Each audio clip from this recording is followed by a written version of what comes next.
بسم الله الرحمن الرحيم سبح اسم ربك الأعلى الذي خلق فسوى والذي قدر فهدى والذي أخرج المرعى فجعله غثاء نحوا سنقرئك فلا تنسى إلا ما شاء الله إنه يعلم الجهر وما يخفى ونيسرك لليسرى فذكر إن نفعت الذكرى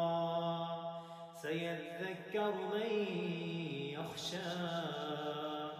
ويتجنبها الأشقى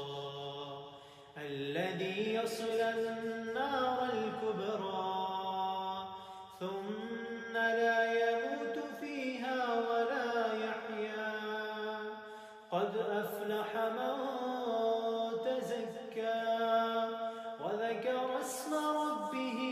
فصلى بل تؤثرون الحياة الدنيا والآخرة خير